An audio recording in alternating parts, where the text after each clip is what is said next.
Hello friends, बहुत बहुत स्वागत है आपका मेरे इस वीडियो में। तो फ्रेंड्स, लास्ट टाइम हमने बात की थी कि निफ्टी का जो चार्ट है, निफ्टी के चार्ट में हम 22,800 और 22,850 पे हमें एक सेलिंग देखने को मिलेगी, हमने ये बात की थी। और ये भी बात की थी कि डेली की जो 20 EM है वहाँ से हमें रिजेक्शन मिलेगा, लेकिन डेली की 20 के ऊपर ये आ चुका है। तो हमने जो एरिया माना था वो 850 का माना था, लेकिन अब कुछ फॉलोअर्स कहते हैं कि सर ये तो गिरा ही नहीं, गिरने के सिम्टम भी तो आने चाहिए। जब तक मार्केट में सेलिंग नहीं करेंगे, जब तक कोई गिरने के सिम्टम ना आए। हमें एरिया पता है, लेकिन मार्केट ने बाउंस एक्सटेंड कर दिया है। यहाँ से अगर हम लास्ट लेग की रिट्रेसमेंट लगाते हैं तो हम पाएंगे कि हम 50 और 60 की जोन में आ चुके हैं। ये 50 और 60 की है, डॉट इस सपोर्ट से लेकर आप इस जोन में काम कर रहे हो। अब मार्केट आ चुका है 23,200। क्या होगा यहाँ से? अगर 20 और 50 पे इसने रिजेक्शन नहीं लिया है तो हम 200 के आसपास रिजेक्शन लेंगे। अब यहाँ से ये जो एरिया है ये प्योरली सेलिंग का ही है, मेरा व्यू कोई भी चेंज नहीं हुआ है। मैं अभी भी इंडेक्स में सेलिंग की तरफ ही हूँ। और यहाँ से अगर हम वीकली चार्ट पे चलते हैं, सबसे पहले तो आप लास्ट लेग देखो। ये जो लास्ट लेग लगी है इसके 61 पे आप आ जाए हो, और रिट्रेसमेंट का नियम है अगर 61 पे आप सस्टेन कर गए तब जाके हम रिवर्सल के चांसेस मानेंगे। अभी तक कोई भी प्रीवियस हाई ब्रेक नहीं हुआ है बड़े टाइम फ्रेम में, तो हम इसे रिवर्सल नहीं मान सकते हैं। दूसरी बात, क्या ये बॉटम लग चुका है?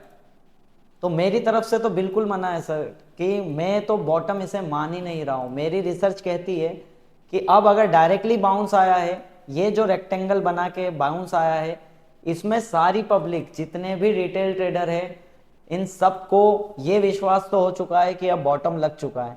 और आप भी जानते हैं कि जब मार्केट स्पीड से गिरता है तो बढ़ता भी स्पीड से ही है। तो हमें ये थोड़ा सा ध्यान रखना होगा मार्केट में कि ये जो बाइंग दिखा के आ रही है, ना तो कोई न्यूज़ है ना ही कोई अच्छा मौका है। मार्केट आपको बॉटम सामने बता के दे रहा है। जब ये यहाँ पे रेंज में काम हो रहा था तो बाहर नॉइस चल रही थी कि बॉटम लग चुका है, और मार्केट ने इन 3 दिनों में बताया भी है कि हाँ आप बिल्कुल सोच रहे हो बॉटम लग चुका है, लेकिन मेरे हिसाब से अभी हमें एक बार नीचे और आना है। अब यहाँ से बात करते हैं सबसे पहले पैटर्न की। अब यहाँ पे देखो, ना तो कोई हमें सेलिंग सिम्टम मिला। अगर मैंने फ्यूचर की बात की है तो इसी एरिया में बात की है कि 23,200 का लेवल से हम फ्यूचर में जो शॉर्ट क्रिएट कर सकते हैं। क्यों? क्योंकि ये वो एरिया है जहां से आपकी ये पैरेलल जो चैनल चल रही है। अब ये जो ट्रेंड लाइन आपकी ऊपर से आ रही है और ये आपका जो वेज चल रही है नीचे, हम वापस इसके ऊपर गए हैं। एक तो ये सिम्टम, दूसरा कि डेली चार्ट पर ये जो रेक्टेंगल बना था, यानी कि 1 दिन 2 दिन 3 4 5 6 7 दिन तक आपको साइडवेज दिखाया और इसके बाद ऊपर ब्रेकआउट किया। ये भी रिटेल ट्रेडर देख रहे हैं और उन्हें विश्वास हो रहा है कि मार्केट ऊपर जा रहा है, और वो क्या कर रहे हैं? वो कर रहे हैं अपने स्टॉकों में होल्डिंग।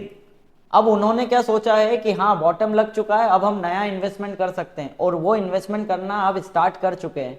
लेकिन आप पाओगे कि स्टॉक अभी तक, मेजर जो जो स्टॉक है निफ्टी 50 के, वो अभी तक अप ट्रेंड में आए ही नहीं है। दूसरी बात, मार्केट हमेशा इसी तरीके के ट्रैपिंग सिस्टम रखता है कि आपको विश्वास दिलाए बॉटम लग गया है, आपने पहले तो नुकसान किया, आपने यहां तो नुकसान किया, यहां पे पिछली बार भी हमने बॉटम माना, इस बार भी माना। बॉटम ऐसे नहीं लगते। जिस दिन मार्केट बॉटम लगाता है, स्टॉक, इंडेक्स, सारे सेक्टर एक साथ चलना स्टार्ट होते हैं। तो ये थ्योरी आप याद रखना कि जब सारे सेक्टर एक साथ चलने लगे तभी मार्केट में एक हेवी बॉटम लगता है और फिर हेवी चाल आती है। इसका एक नमूना देखिए आप कि लास्ट टाइम हमने जब मार्केट ने 2021 और 22 में काम किया था, तो इस पूरी लेग को देखो आप, इस पूरी गिरावट को, इस लास्ट रेजिस्टेंस को सीधे काटा था। इसे बॉटम लगना कहते हैं कि आप थे 15,000 पे और आप आ गए सीधे 18,000 पे बिना रुके। क्या ये मार्केट इस रेजिस्टेंस को तोड़ पाएगा? अभी जो मार्केट चल रहा है, क्या इस लास्ट लेग को ये मार्केट यहां से सीधी तोड़ पाएगा? यही देखना है। मेरा पूरे चांसेस, जो मेरे पूरे टेक्निकल्स बता रहे हैं और टाइमिंग सेटअप बता रहा है कि हम यहां से रिजेक्शन लेंगे। अब लेकिन यहां थोड़ा सा चार्ट चेंज हुआ है। अब हमें बहुत सारे फॉलोअर कह रहे थे कि सर यहां से गिरावट नहीं हुई, तो आप 1 घंटे के चार्ट पे आके देखो, ऐसी कौन सी कैंडल है जिसने हमें सेलिंग इंडिकेट किया? यहां पे क्या कोई ऐसी कैंडल है जिसने यहां से गिरावट हमें दी हो? या हमें बताया हो कि मार्केट गिरेगा। मैंने आपसे कहा है हम मार्केट के साथ चलेंगे, ना तो मार्केट के पीछे चलेंगे ना मार्केट के आगे चलेंगे, हम मार्केट के साथ चलेंगे। मार्केट ने अगर बाउंस एक्सटेंड किया है तो अब ये सोचना है कि कहां से सेलिंग आएगी, ये नहीं सोचना है कि हम यहां से गलत हो गए, हमने कोई ट्रेड नहीं की है।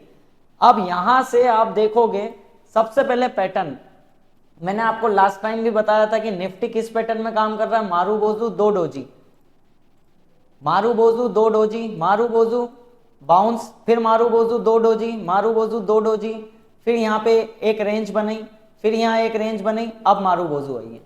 तो नो डाउट यहाँ पे इस मारूबोजू आने के बाद ऐसा नहीं कह रहा हूं कि मैं इसी हफ्ते हम गिर सकते हैं, गिर भी सकते हैं, लेकिन यहाँ अब मैं एक केस और रखूंगा कि यहाँ पे हम अब टाइम लगा सकते हैं।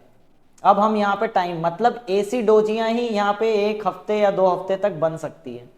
तो अब सिम्टम चेंज होगा। अगर मार्केट साइकोलॉजिकल रिटेल को बाय करवाना चाहता है तो यहीं पे हमें एक रेंज बनानी होगी जिससे रिटेल को यह विश्वास हो कि हम बाइंग में आ चुके हैं और ऊपर सस्टेन कर रहे हैं, जबकि आप अभी पुराना रेजिस्टेंस नहीं टूटा है, ना ही इस पुरानी लेग की रिट्रेसमेंट के ऊपर आगे आके आप सस्टेन हुए। आज पहला दिन है, अगर मार्केट कल सस्टेन करता है, जब तक मार्केट प्रीवियस रेजिस्टेंस को नहीं ब्रेकआउट करेगा इस मार्केट हम इसे बॉटम नहीं मानेंगे। दूसरी चीज कि हम ये जो सपोर्ट जोन थी 50 और 60 की, इसके यहां पर आए हैं। अब यहां पर टाइम ऐसा लग सकता है, बिल्कुल लग सकता है, आप समझो रिसर्च को। यहां पे ये जो आपकी रेंज बनी है वो यहां बन सकती है, फिर से बाइंग करवा सकते हैं, फिर से रिटेल आएगा यहाँ पे, लेकिन इस बार खेल बदल सकते हैं। मेरा पूरा व्यू सेलिंग का है, मैं सेलिंग में ही जाना चाहूंगा, लेकिन अब जो सेलिंग का पॉइंट बन रहा है वो 1 घंटे की 200 तो डायरेक्ट गैप डाउन हुई थी। अब हम देखो, पहले हम रिजेक्शन ले रहे थे 1 घंटे से, फिर हमने ये वाला जो पॉइंट है, आप आओ आगे, हम 3 घंटे के चार्ट पे आते हैं, ये सेकंड पॉइंट याद रखना 23,000 का। अब हम 3 घंटे के चार्ट पे आते हैं तो दूसरा रिजेक्शन हमने 3 घंटे पे लिया। अब आते हैं तीसरा, अब आप 3 घंटे की ये जो व्हाइट कलर की लाइन है इसे भी ब्रेकआउट कर रहे हो, तो अब हम क्या समझेंगे, अब या तो 4 घंटे की 200 ये एवरेज यहां आके रुकेगा जो 78 भी आ रही है लास्ट करेक्शन, या फिर डेली की 200। तो सबसे अच्छा पॉइंट है दोस्तों डेली की 200, लेकिन यहां पे मार्केट में 100 पे पहली बार टेस्ट हुई है बाउंस में, तो यहां से भी गिरावट आ सकती है। तो हम यहां पे हमें 2 केस रखने पड़ेंगे। आप जानते हैं मैं 2 केस में ही काम करता हूं, क्योंकि हमारी रिसर्च 80 से 85% काम करती है, भगवान नहीं है मार्केट में। तो यहां से जो ट्रेंड बनेगा उसमें 2 केस रखने पड़ेंगे। पहले हमने केस रखा था कि यहां से नहीं गिरा तो 800 पे जाके गिरेगा, या फिर यहीं से गिर गया तो हम सेलिंग करेंगे। दोनों केस हमारे अप्लाई नहीं हुए। अब हमने क्या करेंगे, या तो यहां पे अगर कोई कैंडल मिलती है हमें डेली चार्ट पर जो बताए हमें कि सेलिंग सिम्टम आ रहे हैं तो सेलिंग करेंगे, या फिर डेली की 200 पे। अब ये दोनों लेवल आप नोट कर सकते हो। पहला लेवल आ रहा है हमारा जो कि 100 की रेंज में आ रहा है 23,200, यहां पे मैं लेवल आपको ड्रॉ कर देता हूं, 23,200 का लेवल आएगा एक, या फिर हम इस लेवल के बाद सीधे 23,400 पे आएंगे। अब यहां आती है बात सेलिंग करने की। आप ये तो समझ चुके हो कि पब्लिक जो है, पब्लिक बॉटम मान चुकी है इसको, यहां पे एक सस्टेन करने के बाद जो ब्रेकआउट आया है, अब हर व्यक्ति इन्वेस्टमेंट करना चाह रहा है, हर स्टॉक में एंट्री करना चाह रहे हैं। लेकिन जब मैं स्टॉकों के चार्ट आपको बताऊंगा तो आप देखेंगे कि उनमें प्रीवियस रेजिस्टेंस भी ब्रेक नहीं हुए। तो निफ्टी क्या बॉटम लगा चुका है? बिल्कुल नहीं। क्या हम वापस नीचे आएंगे? मेरी रिसर्च कहती है हम वापस नीचे आएंगे और बहुत तेजी से आएंगे। तो यहां से हम वीकली चार्ट पे वापस चलते हैं। अब वीकली चार्ट पे क्यों जा रहे हैं सर हम? वीकली चार्ट पर इसलिए जा रहे हैं कि अगले हफ्ते क्या काम होगा। अब ये हफ्ता तो कल लास्ट दिन है, ये जो मारूबोजू बनी है, इतनी बड़ी मारूबोजू देखकर एक नॉर्मल टेक्निकल वाला भी यहां बाय करेगा। ऊपर से मार्केट में ये ट्रेंड लाइन ब्रेक हो चुकी है। अब इसे ब्रेकआउट नहीं कहते हैं, ट्रेंड लाइन ब्रेक होने का मतलब होता है करेक्शन का आना, ना कि रिवर्सल। रिवर्सल तो तब होते हैं जब आप प्राइस पैटर्न यानी कि सपोर्ट और रेजिस्टेंस में जब आप ब्रेकआउट करो। तो ट्रेंड लाइन एक इंडिकेटर है, इसके रिवर्सल मैं नहीं मानता हूं। और इस ट्रेंड लाइन से बस ये साबित होता है कि मार्केट और ऊपर जाना चाहता है, लेकिन अब जो फाइनल डिसीजन रहेगा वो तो रेजिस्टेंस से ही रहेगा, और रिट्रेसमेंट एक प्राइस इंडिकेटर है, रिट्रेसमेंट, जिससे हम करेक्शन पता करते हैं, तो हम 61 को मानेंगे। ट्रेंड लाइन तो आज यहां से ऊपर नीचे आएगा तो आप ट्रेंड लाइन तो शिफ्ट कर दोगे, इसीलिए हम रिट्रेसमेंट पे और प्रीवियस रेजिस्टेंस पे मानेंगे। ऊपर से टाइमिंग सेटअप कहता है कि अगर आप डेली के चार्ट से, अब हमने देखो शुरू में बात की थी कि जब से कोरोना से मार्केट निकला है, मार्केट ने 200 पे सपोर्ट बनाया, हर बार 200 को ही सपोर्ट लेके चला है। इस बार क्या हुआ है, इस बार फर्स्ट टाइम हम 200 को नीचे की तरफ ब्रेक कर चुके हैं, वो भी बिल्कुल तरीके से, डाउन अप रिजेक्शन और सीधे। अब वापस आके फिर से रिजेक्शन बनेगा, तो मेरा यहां से सर दो केस है। पहला, अगर यहीं से सेलिंग आती है तो फिर से हम यहाँ पे शॉर्ट करेंगे, नीचे लो का टारगेट लेंगे, ऑलमोस्ट 800 से 1000 पॉइंट का टारगेट है, टाइम भी लगेगा इसमें। अगर ये 23,400 मिलता है और वहां पे सेलिंग सिम्टम देता है तो बिल्कुल छोड़ना ही नहीं है।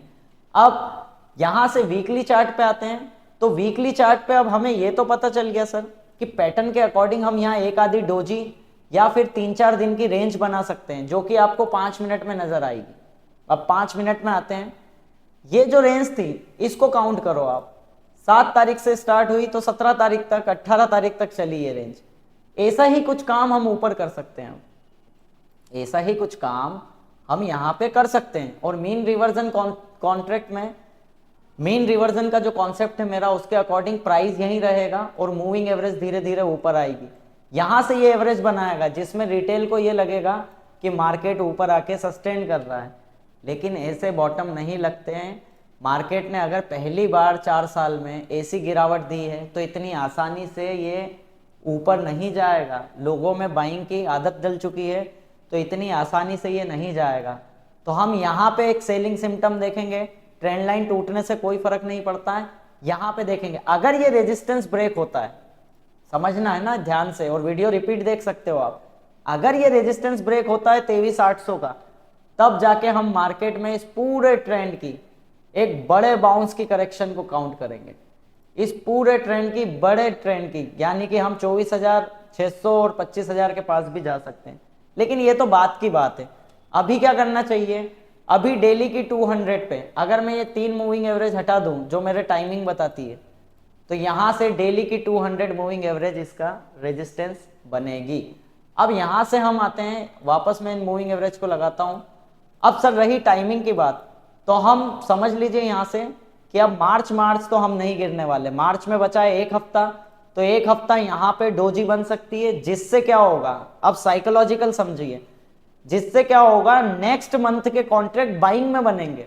अब रिटेल क्या करेगा, इस मंथ में तो उसे ये बाइंग दिख रही है, तो वो अप्रैल के कॉन्ट्रैक्ट में जाएगा बाइंग करने के लिए। सबको पता है बॉटम लग चुका है, लेकिन इतनी आसानी से बॉटम नहीं लगा है, तो यहां से वो बाइंग में कॉन्ट्रैक्ट बनाएंगे और अप्रैल पूरा नीचे आ सकता है। अब 5 महीने की गिरावट, 1 2 3 4 5 में मंथली चार्ट पे आया हूं, और ये कैंडल बनना, इसके बाद वापस गिरना पॉसिबल है। तो हमारे पास 2 केस है। अगर हम समय 850 से सेलिंग नहीं मिली तो और अच्छी बात है, अब हमें ऊंचा माल बेचने को मिल रहा है। तो 23,200 और 23,400 ये लेवल आप याद रखना। इन्हीं लेवल्स के बीच अगर सेलिंग सिम्टम दिखते हैं तो इस अपॉर्चुनिटी को मिस नहीं करना है। हमें सीधे 400-500 पॉइंट तो इसी रेंज में मिल जाएंगे, और नो डाउट उसके बाद हम और एक नई लेग लगाने जाएंगे। यहाँ पे ये जो बाइंग है, इसके कारण लोग जो ट्रेडर से अपना इन्वेस्टमेंट स्टॉक में लगाने लग गए। जब मार्केट गिरेगा तो जो स्टॉक बॉटम बना के ऊपर आए हैं वो भी रीटेस्ट करने आएंगे। तो हम गलत जगह जब खरीदेंगे तो वापस आने पे हम डरेंगे, और यहाँ पे हम डरने के कारण, पैनिक होने के कारण माल बेचने से अच्छा है मार्केट को पहले नीचे आने दो, हम सारे स्टॉकों को यहीं सेकंड टाइम में सपोर्ट पे ऐड करेंगे। तो ये प्लान है। अब इन सब में कितना टाइम लगेगा, पूरे अप्रैल में आपको नोटिस यही लेवल करना है। अभी तो 3-4 दिन ये लेवल नोटिस करना है। अगर यहाँ सस्टेन हो जाता है तो बिल्कुल नहीं घबराना है, वापस हम सेलिंग की तरफ आएंगे। तो मेरी तरफ से मार्केट में कोई बॉटम नहीं लगा है। टाइमिंग सेटअप कहता है 1-2 हफ्ते बाद हम फिर से गिरावट करेंगे, और ये जो है ये वीकली की 20 से हम नीचे आएंगे। तो ज़्यादा से ज़्यादा 200 सारी मूविंग एवरेज एक ही जगह पे आती है, एवरेज से ही काम चलता है, वॉल्यूम वेटेड मार्केट है हमारा। तो यहाँ पे वीकली की 20, डेली की 200 यहाँ पे आ रही है, 61 और 70 की जोन है, अभी भी रिवर्सल इंडिकेटर के थ्रू नहीं हुआ है, प्राइस पैटर्न के थ्रू नहीं हुआ है। तो मेरी रिसर्च कहती है हम वापस नीचे आएंगे, तो इस एरिया में ध्यान रखना है। स्टॉक्स को ऐड करना, जब मार्केट यहाँ से आ जाएगा, यहाँ से आ जाएगा, फिर हम जो निकलेंगे वो 3-4 महीने 5 महीने के लिए एक बड़ा बाउंस ले सकते हैं, ऐसी रिसर्च कहती है। तो हम क्या करेंगे, यहाँ से जो निकलेंगे ना उसमें स्टॉक ऐड करेंगे, यहाँ पे स्टॉक ऐड करना स्टार्ट करेंगे निफ्टी के लेवल पे, तब जाके हम प्रॉफिटेबल हो पाएंगे। जो 4 महीने 5 महीने से हमने स्टॉकों में काम करना बंद किया है, हम 2 से 3 महीने में वो स्टॉक में अच्छी एंट्री लेके अच्छा प्रॉफिट बना सकते हैं। अब यहाँ से ये मेरी रिसर्च है, ट्रेडिंग आपको अपने रिस्क पे करनी है। बाकी अगर इस वीडियो से कुछ सीखने को मिलता है तो सब्सक्राइब करें वीडियो को और शेयर करें। इसी व्यू पे हम देखेंगे आगे निफ्टी में क्या होता है। और दूसरी बात, ना तो मैं भगवान हूँ, ना ही मेरी रिसर्च में 100% एक्यूरेसी है, इसलिए अगर मैंने कोई लेवल दिया है तो उस लेवल पे मैं सिम्टम भी देखूंगा।